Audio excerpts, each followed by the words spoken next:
Alright, we start then with the first class about the Z-spheres.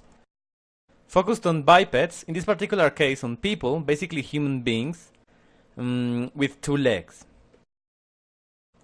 In the case of the previous course, it was more about a quadruped. So the matter is quite simple. We'll start by selecting a tool. In this case, let's click and look for Z-spheres. I won't get into details since I think everybody should be familiar and able to manage Z-spheres. However, I'll remember some important topics related.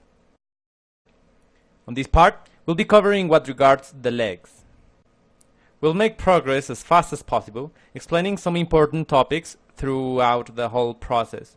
So, first, if I want to create a Z-sphere, this will work as the hip. I want to create the legs. So what I'll first do is to hit X, and ZBrush enables symmetry in order to let me create a symmetric object.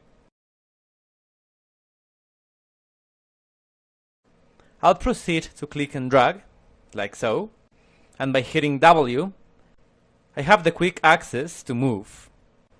We'll start now to mechanize the use of shortcuts, since the time that would take us to go to the button and come back to the object would be a waste of time. At this point, we already are on a production basis. So, let's hit W to move. In this case, hitting E, we can scale, and R for rotating. Using Q for draw, it would be for creating a new Z-sphere.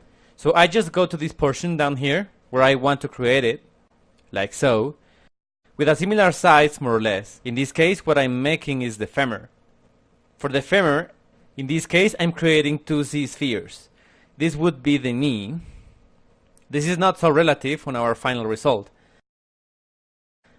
I like making it this way, so it adds a number of polygons. Excuse me, I enable polyframe for an instant. In order to visualize the mesh, ZBrush is adding a number of polygons that we'll check later to get as close as we can regarding size on the body. But for the time being, it's what is taking the shape under control. I'll create another one over here. Let's always try to create the sphere accordingly to what we need in size as much as possible. I'll create the calf over here. So I'll scale it a bit using Q. I'll create another Z-sphere and keep getting down. In this case, I'll select this, and by hitting W again, some